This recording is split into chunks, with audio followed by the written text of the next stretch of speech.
But obviously, all of us at some point back in the past weren't good at anything in WoW yet, right? And we had to get started, um, kind of learning how to play this game well, which I don't know. For me personally, I felt like a big accelerant for this, especially was, um, I found some people who were quite good at the game, and I like copied a lot of the stuff that they were doing, and I played with them as much as I could. And I feel like that was one of the biggest slingshots for me to kind of catch up with a lot of stuff. Was just like really try and pay attention to everything they were doing, and understand like, okay, why are you kicking at the time you're kicking, right? Like what is the thought process here? What's the benefit behind interrupting late? Right? Why are you doing that? Like ask that question, and then sometimes you get an answer, and sometimes people don't know why they're doing stuff, but you can still observe what they're doing. Um, and then also just like I don't know. I feel like if you just keep playing with people better than you, whenever you get the opportunity to, some of that, if you're playing like curiously, is gonna seep in, to your head and your ability to play the game as well. I don't know. Well, Yeah. Oh, you go go ahead, ahead. Dorky. No, you go. I was gonna say, like, for me personally, whenever I got into this game or just any game in general, it's always been about how invested I am in the game or learning the game. It's like whenever I'm trying to learn a new game, I am just reading forums, reading Reddit, watching YouTube videos, watching pro streams, uh, class discords, like literally everything. I'm just trying to absorb as much information as I can. And I felt like that's been one of the biggest things in terms of like skill in games, because like in almost every competitive game I play, I get super invested in them, whether it's like League of Legends or Overwatch or World of Warcraft. I spend like even though even if I'm not playing the game, I am still absorbing information from somewhere. And a lot it's like it's super accessible nowadays because of streams. I feel like streams have been a huge avenue for me learning. Back in Legion, when I was up and coming, learning M plus and all that, I used to like watch JB, Shakib, now, and that was huge for me learning how to play the game. Yeah, if you watch good players, you will, especially ones that play your class, and you can read their UI. Everyone has like pretty homogenized UI now. You can kind of see why they did something. And if it's what you did, it's like confirming like, oh, like that's what I've been doing. You know, at least my thought process to get there was right. Then you notice them doing something totally different from you. Maybe it's a different opener. Maybe it's the way they're approaching a pull. Maybe it's where they're holding one of their cooldowns for. And you're like, why exactly are they doing that? And then you can ask them and they might tell you.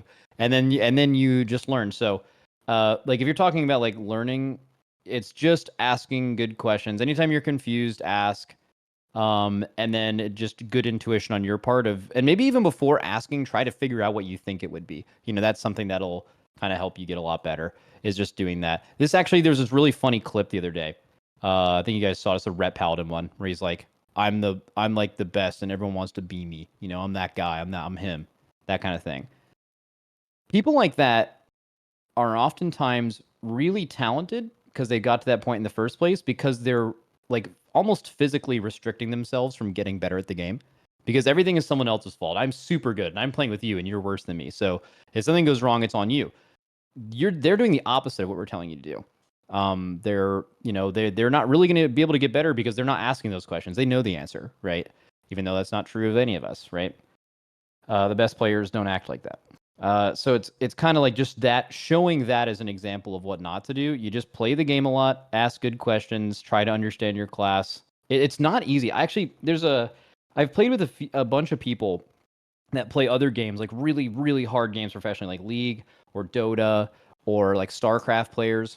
And if they don't play WoW every season, they stink at WoW. They're like I'm not going to name drop them because that would just kind of seem like kind of BM, but like they're like pretty average at WoW. It's not like WoW's a pretty hard game. Like PvE WoW is not easy. Like you have to do it a lot to really be consistent and be good at it and really feel it. And I think all the good players in this game at some point can really feel it. You can get on a new class, you maybe have to take a second to learn the thing. Oh, this is a proc. I know what procs are. And then like you get really good at it. You can really feel the game. It's really hard to get into that, even if you're super skilled at other games. You just have to do it a lot. So really, the best players in WoW are ones who just like I can say for me, I fiendishly obsessively played this game when I got into it, and that level of passion and obsession is probably the only reason I ever got to where I was in these guilds, because I just had to play the game all the time. And there's like some competitive drive that matters, but really it's just fun. It's driven by fun. I love this. It's like WoW's combat is really unmatched in a lot of other games. And if you're one of those kinds of people that gets into it, man, it's like it just takes you. And that's really why a lot of people got like that. You can't, and another thing is time. Like you can't expect to do a 9 to 5, come home, play WoW for 2 hours, hang out with your buds, and then hang it up until 2 hours the next day. Like really, you're gonna progress really slowly if you do that. It's reality, right? Even though you can still do a lot of the really good habits that they were talking about to continually improve. Yeah, I don't know I mean, obviously it's like WoW is just a famously time-consuming vortex, right? That destroys your life or whatever. That's always been the stereotype about it going back a long time. But it is definitely true that among all the good players I know, almost all of them have at least had a phase where they were playing this game, 12 hours a day or something, right? For months or something like that. Or years. Yeah. I know there are a lot of good players that I know that don't do that anymore, right? There are a lot of people I know that raid log at this point and are still good and have maintained that skill, but at least building it up the first time almost always has come with a degree of obsession, which is maybe not healthy, but on the other hand, you're having fun. It's that can be okay, I guess. It's obviously don't neglect your real life to the detriment of yourself, but if it's a hobby you really want to pursue, I think it's a pretty jealous hobby at the start, and then I think once you actually have that skill built up and you're happy with wherever you're at, you can then play the game a lot less and still be good.